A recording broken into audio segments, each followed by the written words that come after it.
winner's side, we have Jet going up against OSU. We'll head into game one here on Forest Floor. Very interesting matchup here with Rasta against Maple. Yeah. Two characters that really like to take advantage of mobility and just use their speed. So it's always can be a very volatile sort of situation when these two characters play. Now, so this has been kind of an interesting upbeat from OSU. I guess fast following that recovery by accident and Jet picking it right back up. But yeah, these two players have known to go historically against each other all the time. I believe OSU being a bit of the underdog in this situation. I've had talked to him and he always struggles against Jet's Rasta, but he's looking to close the gap and play better, I guess. So we'll see how this goes. Yeah, absolutely. I mean, Jet definitely coming in with a lot of momentum. I mean, playing very well on the other RCSs this season, taking the first stock as well, getting that early lead, which can be very good for momentum. Yeah. Even though Jet is stuck up, we'll see what OSU does manage to do, because Jet is on that kill percent right about now, and there come the aerial combos from Rast. I'd expect to see anything less. Already getting 67%. This stage, that was well done. Holding out the DI as well. All of a sudden, Jet's 2 stocks up. My goodness. Yeah. I still believe can still do it, and a nice up air to kill. Yeah, this stage having the top boss very low. I mean, it works both ways really. Rasta can combo into up smash a bit earlier, and nice DI from OSU. However, OSU having Maple's up air and up B to kill, can kill rather early as well. Yeah, both characters have good options to take advantage of this stage. Unfortunate for OSU not to get quite as much off that wrap situation, but OSU looking really weird, using a lot of tether aerials, and I'm guessing that's just Jet's pressure on him, but maybe stopping a bit too many of his recoveries, honestly. I know Jet usually does manage to screw out OSU's recoveries, but not to this extent. I've never seen it before. Yeah, it's like Jet's just, reading him like a book, seeing all of the options that OSU's trying to do, because whilst he is using tether, he's trying to approach with different angles from it, and yet Jet's still there, calling it out every time, being able to interrupt and take advantage of the vulnerable state that Maple can be in after tethering like that. Yeah.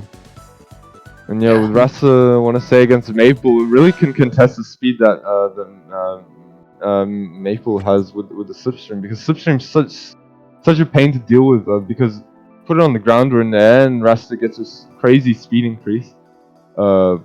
It's hard for Maple to counter that with his, because Maple's known to be, his moves are quite stubby, they're not disjointed, but his speed is what helps him get him. But once Rasta matches the speed, it becomes a game of hitboxes, really. Definitely between top players.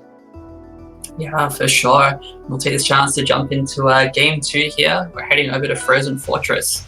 OSU probably wanting to take advantage of the platforms that we have here, to maybe get a bit more Lillian to help try and control neutral more. And yeah, there we go, setting it up on that upper platform. The seed already on Rasta, looking to try and get a bit of advantage going early. He's racked up some nice spin, going for a very ballsy forward, and I'm guessing he didn't mean to hit fall that off stage, but he did. And it would have been beautiful if it landed. Yeah, definitely. And there's the F smash.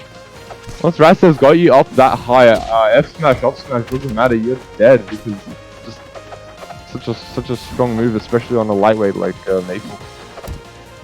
Yeah, it's definitely a risk for Maple to spend too much time up that high, because as soon as Rasta gets up there, you're in deep trouble. Again, OSU missing that tag. Yeah, this is very strange. I'm not used to seeing OSU players, but I see a stage choice with the Frozen Fortress. It makes sense. He wants to opt for more platforms. The top platforms can be a bit risky, because Rasta can definitely get some easy kill confirms off those and get his jumps reset. However, OSU, I can see why he chose it. The more platform control lets Maple do the plat drop nairs and bears that it just divides the stage up a bit more vertically, giving him more space to work with. The Jet pushing strong, putting the pressure on and maintaining it. Yeah, I mean, just been able to keep these combos going for so long and just over and over again.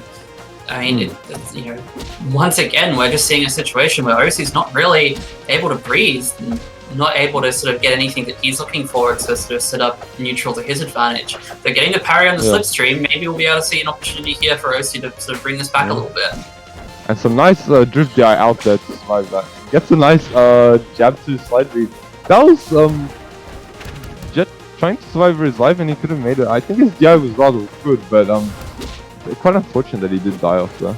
It was not too bad, not too shabby. Again, just the both characters being light. Maple just goes soaring off the blast zone, and that's game 2 over. Once again, Jet's way. Yeah. It's such a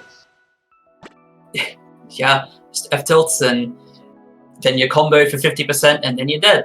That's what Jet does to you. It's crazy. So, I guess we'll move on to game 3 here. Heading into the reskin version of Ethereal Gates, and I assume once again OSU was sort of looking to utilize the platforms here, moving platforms, being able to give a little bit more diversity to the way Lily will work. Actually, seeing a very nice combo here to start. Jet already up to 66%. Really only off the 1 neutral win from OSU, which was very impressive. The parry, Jet's sort of a little bit on the back foot at the start here. We'll see what OSU's able to make out of this.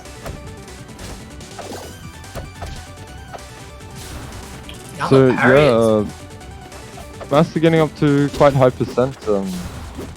Interesting. We'll see what this takes us. That's definitely the character who can come back, and this switching pushes him out even further. We'll see how OSU trades this edge guard. Nice Lily placement. Goes for the F smash. Not what you want to be doing, OSU. Again, I think OSU just saw that percentage and wanted to get the kill, and where it's just need a little bit more patience to keep the edge guard going for a better kill opportunity. Nice nair. Interesting that he didn't go for the maybe it wouldn't have connected. Nice parry off there, and Lily. Great DI of Jet into Lily to stop the knockback. OSU might be a bit mad about that, but great DI. Survives there. Jet going for that smash as well. Edge guard into. And there's the classic Jet up B.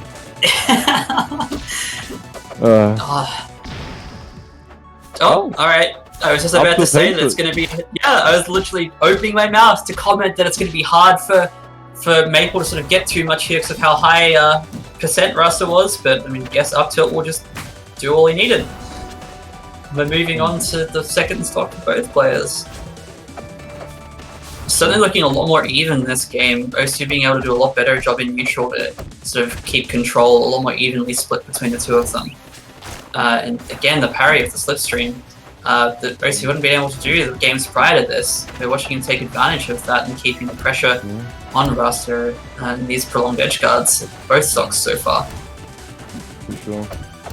Just still throwing out the switch-ins. I know sometimes he throws the switch-ins out behind him, that's what allows switch-ins to stay up. However, OSU is managing to contain the lead here. Well, both players are neck and neck, but definitely managing to do better than him. He's going up for the run-up parry. That was an incredibly nice option. However, just anticipated, I'm guessing, didn't do anything. Yeah, it was a very interesting engagement, and then just very edge of Rasta's forward smash catching OSU out and taking that stock. The fair again, not quite enough to take out Rasta. He might be light, but so far to go. The blast zone's being not the smallest on this stage, so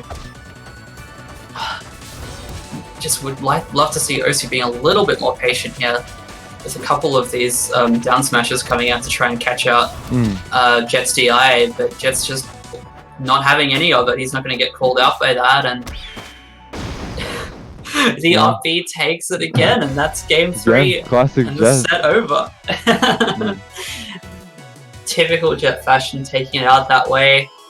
We have another 3-0 on the winner's side. Jet progressing forward, and OSU heading over to losers bracket. Yeah. Definitely no doubt. OSU definitely can make a losers run.